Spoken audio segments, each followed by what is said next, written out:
자, 여러분 안녕하십니까? 여러분 우리 경제학 복습 테스트 제16회 문제를 같이 풀어보도록 하겠습니다. 여기서는 약간 생산 요소 시장 관련한 거랑 우리가 소득 분배 측면에서 살펴보도록 할게요. 자, 1번 문제 한번 보실까요? 자, 노동만을 고용해서 상품을 생산하고 있는 생산물 시장과 생산 요소 시장에서 완전 경쟁 기업이 다음과 같은 생산 함수를 가지고 있대요. 노동자 1인당 임금이 4만 원이고요. 상품 가격이 만 원이라 할 때 몇 명의 노동자를 고용해야 하는가? 네, 그거를 찾는 문제입니다. 어떻게 해야 될까요? 이 표까지 있고 정신이 없는데 우리가 최적 노동 고용량은 어떻게 결정합니까? 하면은 우리가 이거죠. 노동자를 한 명 고용했을 때 얻게 되는 이득의 가치가 VMPL, 한계 생산 가치 이렇게 됩니다. 요 P가 value라고 해서 우리가 요 P를 V가 P다 이렇게 생각을 하시면 되겠고요. P 곱하기 MPL이다 이렇게 보시면 되겠죠. 이해 가시죠? 요거랑 W가 같을 때가 최적 고용량 이렇게 보시면 되겠습니다. 자, 그러면 문제에서 정보가 주어져 있어요. 첫 번째 1인당 임금이 4만원 이렇게 주어져 있죠. W가 4만원 이렇게 있습니다. 이렇게 있고요. 자, 그 다음 상품 가격이 얼마로 돼 있어? 여기 요게 P야 만원. 요게 당연히 어떻게 됩니까? 만원 이렇게 되어 있어요. 이해되시죠? 자, 그러면 우리가 여기서 필요로 하는 건 뭐냐면 요 노동에 대한 한계 생산을 구하는 겁니다. 얼마가 돼야 돼? 4. 그러면 위에 나와 있는 건요. 지금 정보를 잘 보시면 자, 노동자를 점차 증가시킴에 따라서 총생산이 어떻게 되는가 이건데 우리한테 필요한 것은 한계 생산에 대한 정보잖아요. 자, 그래서 여기 보시면 MPL이라고 할게요. 처음에는 0에서 1 가게 되면 7. 7에서 3 증가하니까 5, 3에서 8 증가하니까 5, 6이죠. 예, 빼기도 잘못했어요. 그 다음에 여기 4명째는 18에서 22 증가하니까 4, 여기는 3. 자, 그러면 여기 잘 맞춰 썼네요. 노동의 한계 생산이 4가 되는 점을 찾으면 이렇게 되는 것을 알 수가 있습니다. 오케이? 자, 그러니까 여기 나와 있는 것처럼 4명 이렇게 되는 거 알 수가 있겠죠. 자, 이렇게 보시면 되겠습니다. 다음 볼게요. 자, 2번도 같은 문제입니다. 노동의 어떤 수요 독점 기업의 임금과 한계 수입 생산물이 각각 이렇게 주어져 있는 상황에서요. 이윤 극대화 고용량은 자, 여러분 우리가 노동을 한 명 더 추가했을 때 거기서 얻게 되는 플러스 되는 총 수입 베네핏의 증가를 뭐라 그럽니까? 그치, 이거를 우리가 MRPL 이렇게 됩니다. 얘는 어떻게 돼요? MR 곱하기 MPL 이렇게 됩니다. 이해되시죠? 자, 노동을 한 명 추가적으로 채용했을 때 거기서 발생하는 비용이 MFCL 이렇게 되고요. 이게 바로 이제 임금 이렇게 되는 거죠. 자, 요거 정리 좀 한번 해볼게요. MRPL은 뭐야? 이게 노동을 한 명 추가적으로 증가시켰을 때 총 수입이 얼마나 증가하니 그걸 나타냅니다. 그래서 우리가 이게 TRP라고 할까요? 이렇게 TRPL. 자, 이거는 뭐야? 노동을 한 명 추가적으로 증가시켰을 때 한계 요소 비용이잖아요. TFCL이라고 할 수가 있을 거야. 그래서 TFCL 이렇게요. 자, 그러면 TFC를 노동으로 미분하는 거야. TFC는 어떻게 구합니까? 하면 여기 임금이잖아. 이게 노동에 대한 총 비용입니다. F가 고정 비용 아닙니다. 그럼 TFC는 자, 노동을 투입했을 때 들어가는 총 요소 비용입니다. 우리가 관심사가 노동으로 돼 있으니까 요 기계적으로 잘 머릿속에 넣어두세요. W를 여기다 집어넣게 되면 10 플러스 10L 이렇게 L 이렇게 됩니다. 그러면 10L 더하기 10L의 제곱. 자, 그럼 이거 미분하면 어떻게 돼? 그러면 여기 10 됐죠? 플러스 요거 2가 내려가니까 20L 이렇게 됩니다. 얘는 어떻게 돼? 여기는 사실 이렇게 MR 곱하기 MPL 이렇게 되는 것이고, 여러분 더 나가서 생산물 시장이 완전 경쟁 시장이어서 MR이 P랑 같으면 P 곱하기 MPL 이렇게 되면서 얘가 VMPL 이렇게 되는 거 알 수가 있겠습니다. 오케이, 이해되시죠? 자, 그러면 요거 한번 정리를 다시 한번 해보도록 하겠습니다. 여기 나와 있는 것처럼 MRP가 여기 그냥 주어져 있어. 이렇게 주어져 있어요. 이거 다시 한번 정리를 해봐요. 그럼 저기 나와 있는 것처럼 100-L 이렇게 되어 있죠. 이해 가시죠? 자, 그 다음에 MFC다라고 하면은요, 요거잖아, 요거 정리된 거잖아. 이게 바로 MFCL 이렇게 돼 있었습니다. MFCL 이렇게. 얘는 MRPL, 이 MRP가 지금 VMPL이죠. 요거 두 개 같게 보시면 되겠습니다. 이해 가시겠습니까? 오케이. 자, 그래서 이걸 만약에 그래프로 그린다라고 하면 이렇게 될 수 있어요. 노동이고, 노동에 대한 수요가 MRPL. 이게 노동의 수요 곡선이야. 얘가 노동의 공급 곡선입니다. 그러면 우리가 여기서 MFC가 어떻게 되냐면 이렇게 되는 거야.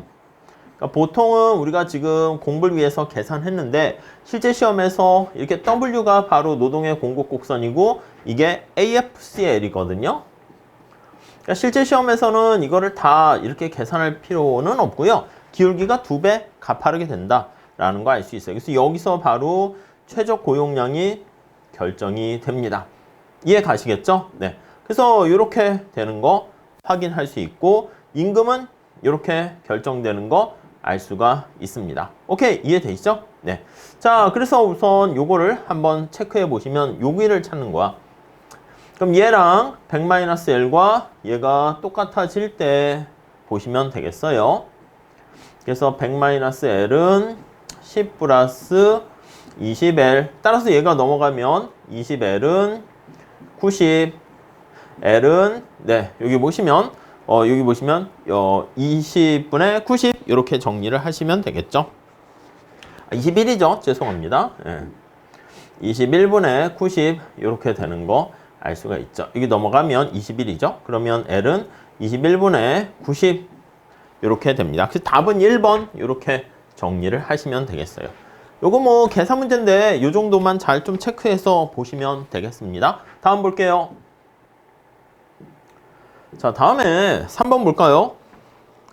어떤 사람이 완전 경쟁 시장에서 7명의 노동자를 고용해서 피자 가게를 운영하고 있는데 각 종업원에게 시간당 9,000원씩 임금으로 지불하고 있대요. 자, 지금 7명을 지금 채용하고 있는 거야. L은 7명. 시간당 임금이 9,000원이야. W가 9,000원. 자, 피자는 한 판에 이게 얼마야? P야, P. P가 4,500원.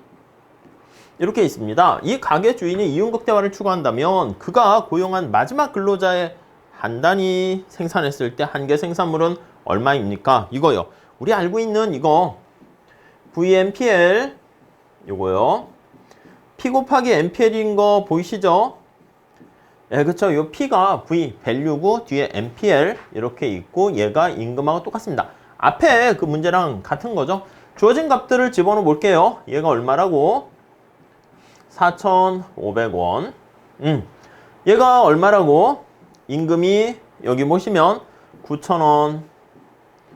이렇게 제공됐고 그러면 얘는 얼마야? 노동에 대한 한계 생산은 2 아니겠습니까? 2. 여기서 노동에 대한 한계 생산 물어봤으니까 2가 되는 1 이렇게 됩니다. 오케이, 이해 가시죠? 넘어갈게요. 자, 똑같은 패턴의 문제고요. 다음 볼게요. 자, 경제적 지대에 대한 다음 설명 중 옳은 것은 여러분 경제적 지대는 우리 약간 느낌이 생산자 잉여랑 유사하다고 생각하시면 되겠습니다. 그래서 생산자 잉여와 유사하고요. 잉여와 유사한 것으로서 고정 투입 요소 때문에 발생하는 겁니다. 고정된 원래 지대라는 게 땅, 토지에서 나온 거 아니겠습니까? 그래서 고정 투입 요소에서 바로 원천이 발생하는 것이다 라고 보시면 되겠습니다.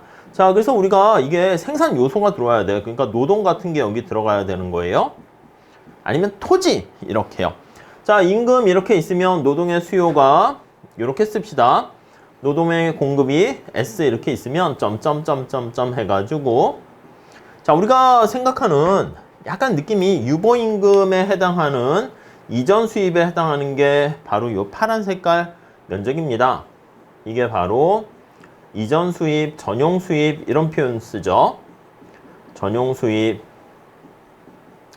자, 그리고 전용 수입, 이전 수입을 초과해서 상회하는 네, 거기 나와 있는 총 수입이 이렇게 되는데 초과해서 상회하는 네, 바로 색깔을 뭘로 할까? 네, 바로 그걸 넘어서는 생산자 잉여와 관련된 그러한 이득이 이게 바로 렌트, 경제적 지대 이렇게 보시면 되겠습니다. 네, 이해 가시죠? 자, 그래서 1번 한번 볼게요. 경제적 지대는요, 효율성을 재고 아니요. 경제적 지대는 수요 증가 다 의미 없습니다. 요거 볼게요. 가격에 대해서 비탄력적일수록 공급이 그럼 이게 무슨 말이야? 공급 곡선이 수직 아닙니까? 공급 곡선이 수직이면 여러분 공급 곡선이 수직이면 어떻게 돼요? 요거 그림 다시 한번 수요 곡선은 그대로 놔두고 공급 곡선이 수직인 경우 한번 생각해 볼게요. 자, 그러면 여기 보시면 이렇게 관계를 알 수 있고 이게 수직이 돼 버리니까 여기 나와 있는 것처럼 경제적 지대에 해당하는 게 이게 다 경제적 지대에 해당한다라는 것을 알 수가 있습니다. 네, 이해 가시죠? 오케이. 감소하는 게 아닙니다. 경제적 지대는 커진다. 이렇게 보시면 되겠습니다. 다음 4번. 공급자의 이전 수입이 커질수록 여러분 이게 전체 이 파란 색깔 한 게 전체 보수잖아. 거기서 이전 수입과 경제적 지대로 나누게 되는데 이전 수입이 커지게 되면 경제적 지대는 작아집니다. 그러니까 둘 다 커질 수 없어요. 자, 그러니까 어느 게 하나 커지면 다른 건 작아지고요. 5번 생산 요소가 완전 경쟁면. 여러분 생산 요소 시장이 완전 경쟁 시장이어가지고 요소의 공급자는 그렇죠. 어떻게 보면 완전 경쟁적이면 시장의 가격을 받아들이는 수요 곡선이 수평이다. 이렇게 보시면 되겠습니다. 그래서 디맨드 곡선이 이때는 고정 투입 요소가 다 없어지고 이렇게 되니까 수평이 되고 이렇게 되면 여기 나와 있는 것처럼 수평이 되면 전부 다 그게 이전 수입, 전용 수입이 되니까 경제적 지대는 없어진다. 네, 맞습니다. 네, 그 정도 정리를 하시면 되겠습니다. 자, 잘 그래도 한번 체크해 두세요. 자주 출제되는 파트는 아닙니다. 자, 다음에 우리 불평등을 나타내는 로렌츠 곡선 돼 있습니다. 우리가 생산 요소에 대한 소득 분배 얘기할 때 어떻게 돼? 두 가지가 있는 거 아시죠? 하나는 기능별 펑션에 따른 기능별 소득 분배가 있고요. 또 하나는 계층별 소득 분배가 있습니다. 이 계층별 소득 분배라는 게 잘 사는 사람과 못 사는 사람과 관련돼 있는 거죠. 자, 그랬을 때 기본적으로 나타내는 게 로렌츠 곡선인데 대각선이 됐을 때가 완전 균등한 상태가 되는 것이고요. 근데 로렌츠 곡선은 이게 교차될 때 문제가 되기 때문에 그래서 우리가 사용하는 것 중에 하나가 좋아. 그러면 면적으로 하면 어때? 그래서 진위계수라는 걸 만들어냅니다. 자, 진위계수는 여기 나와 있는 걸로 따지면 요 삼각형의 면적인 A 플러스 B분의 요 반달 모양에 생겨있는 A의 면적으로 나타낼 수가 있죠. 그래서 이렇게 요거 분의 그리고 여기 나와 있는 요 삼각형 이렇게 보시면 되겠습니다. 자, 그래서 그냥 답은 A 플러스 B분의 A 참고로 보시면 되겠고요. 자, 이걸 조금 응용해서 문제를 만들기도 합니다. 자, 6번 보시면 나와 있는데 우리나라 국민들의 50%는 소득이 전혀 없고 나머지 50%가 각 개인당 200만 원 똑같이 논아 갖는다 할게. 이때 진위계수는 어떻게 되니? 자, 우리 해설에도 잘 그림이 나와 있는데 이 대각선인 상황이 로렌츠 곡선으로 하면 완전 균등하게 되는 상태 아니겠습니까? 근데 지금 문제에서 균등 이렇게 해야죠. 이 문제에서 지금 나와 있는 표현은 뭐냐면 자, 우리나라 전체 100명의 사람들이 있다라고 생각을 할게. 근데 50명의 사람이 하나도 돈이 없어. 이 얘기는 뭐야? 50%까지 표현했을 때 이게 인구의 누적 비율이죠. 누적 인구라고 쓸게요. 퍼센트로 표현을 합니다. 여기는 수직축은 누적 소득이다. 이렇게 나타낼게요. 소득 비율이다. 소득의 누적 비율 이렇게 보시면 되겠습니다. 근데 50%의 사람들이 하나도 소득이 없으니까 이렇게 되는 거야. 이렇게 되다가 나머지 50%의 사람들은 전부 다 균등하게 논화가 갖게 되니까 이런 모양의 형태를 보이게 됩니다. 이해 가세요? 이렇게. 자, 그러면 앞서 말씀드린 것처럼 여기가 A와 B다 라고 하면은 진위계수는 어떻게 계산합니까? 라고 하면 A 플러스 B분의 A 이렇게 되는 거잖아. 이해 가시죠? 그러면 어떻게 돼? A 딱 절반이지. 그래서 2분의 1 이렇게 되는 거 알 수가 있습니다. 답은 그래서 4번 이렇게 체크하시죠. 아셨죠? 자, 이렇게 해가지고요. 우리가 문제를 한번 살펴봤고요. 여러분들께서 잘 체크 정리해 주시면 되겠습니다. 자, 여기까지 할게요. 감사합니다.